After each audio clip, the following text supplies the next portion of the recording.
T S ম্যাথের পক্ষ থেকে স্বাগতম। আমরা আজকে দেখব একটা বহুভুজের কর্ণের সংখ্যা কিভাবে নির্ণয় করতে হয়। বেসিক শিখবো প্লাস শর্টকাট দেখবো। ওকে, তো বহুভুজটা কি জিনিসটা নিশ্চয়ই আপনারা জানেন যে তিন বা ততোধিক বাহু দ্বারা আবদ্ধ কোনো ক্ষেত্রকে বহুভুজ বলে। হ্যাঁ, দেখেন একটা আমরা বহুভুজ, এটা ত্রিভুজ কিন্তু এটা বহুভুজ। কমপক্ষে তিনটা বাহু লাগবে। চতুর্ভুজ, হ্যাঁ এটা চতুর্ভুজ। পঞ্চভুজ,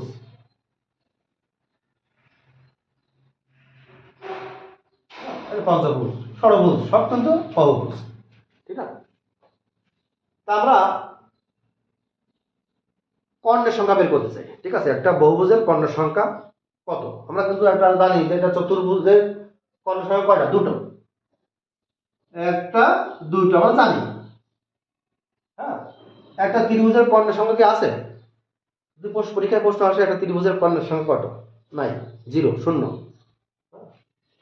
একটা মানে বহুভুজের কর্ণ বের করতে গেলে অবশ্যই তার বাহুর সংখ্যা হতে হবে কমপক্ষে চারটা, তিনটা হলে কিন্তু হবে না। যদিও তিনটা বহুভুজ, ত্রিভুজ কিন্তু বহুভুজের সংখ্যার ভিতরে পড়ে।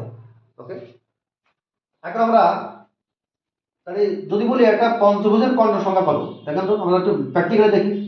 একটা পঞ্চভুজ আঁকাই, মনে করেন যে এটা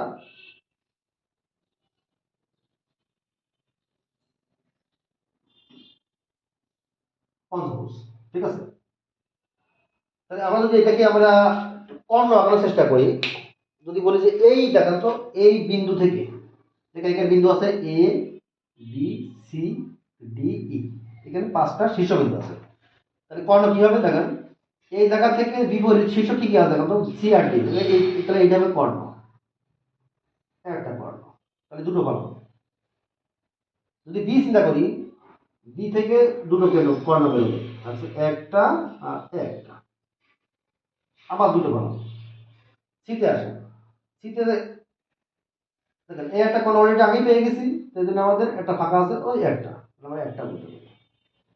হ্যাঁ, আর আর হবে না। আর ডিতে দেখেন, ডি তো তোমার কি দেখেন, ডিতে তোমার ডি ডি বিন্দু থেকে তোমার দুটো শিশুদের মানে দুটো কর্ণ হয়ে গেছে অলরেডি, সেই জন্য আর প্রয়োজন নাই। ঠিক আছে, তার মানে আমাদের এখন এই পাঁচটা কর্ণ কিন্তু বেড়ে গেছে, এই কর্ণ পাই। তার মানে একটা পঞ্চভুজের কর্ণ সংখ্যা পাঁচটা। ঠিক আছে, দেখেন একটা চতুর্ভুজের কর্ণ সংখ্যা দুটো।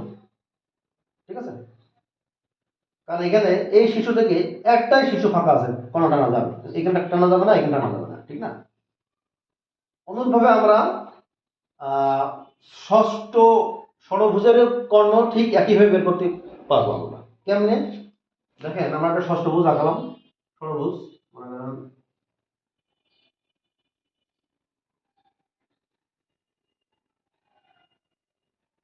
এইটাই মনে করি ষড়ভুজ।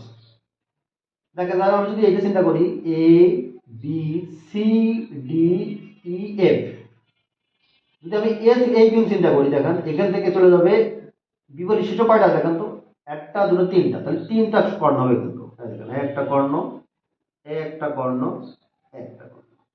এবার এখানে আসেন, সি বিন্দু থেকে দেখেন তো কয়টা কর্ণ আঁকা যাবে। সি বিন্দু থেকে আঁকা যাবে তোমার একটা দুটা তিনটা, তার মানে এই একটা, এই একটা, একটা। আসলে এখানে আমার এক কাজ করি, একবার হিসাব করি, বি বিন্দু থেকে আমরা তিনটে পাইছি, থ্রি। সি বিন্দু থেকে আমরা তিনটে পাইছি, থ্রি রাখলাম।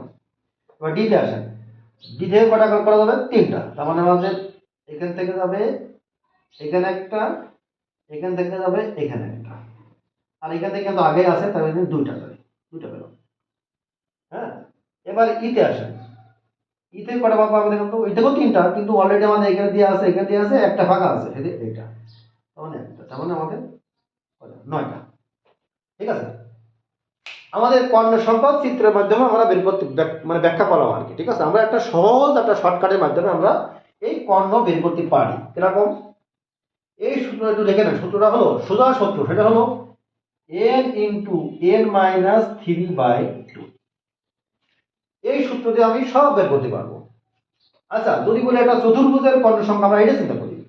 দেখো তো এর এখানে একটা কিন্তু বাহু, এটা কি বাহু, বাহু n সংখ্যক বাহু। যদি আমি চতুর্ভুজ চিন্তা করি, তাহলে এর এবার কত? এর মান কিন্তু কত হবে বলুন তো 4, তা বলা যাবে 4, 4 ইন্টু 4 মাইনাস 3/2, তাহলে এখানে কত আছে 4/2, তার মানে 2। দেখুন তো একটা চতুর্ভুজের কর্ণসংখ্যা কয়টা, দুটো।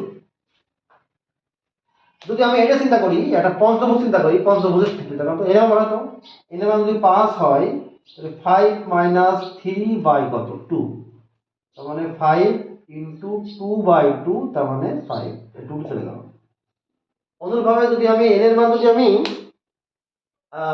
ষড়ভুজের ক্ষেত্রে n এর মান কত, তাহলে 6 হবে।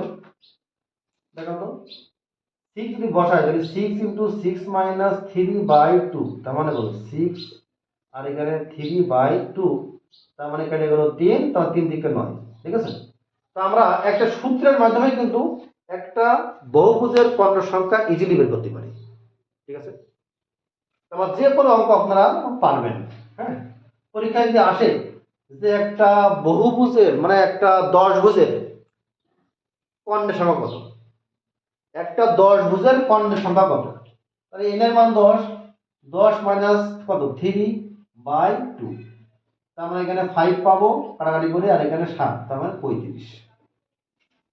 আপনারা মুহূর্তের ভিতরে কিন্তু আপনারা এই n ইন্টু n মাইনাস 3/2 এই সূত্র ব্যবহার করে কিন্তু আপনারা একটা বহুভুজের কর্ণের সংখ্যা নিমিষে বের করতে পারবেন, ঠিক আছে।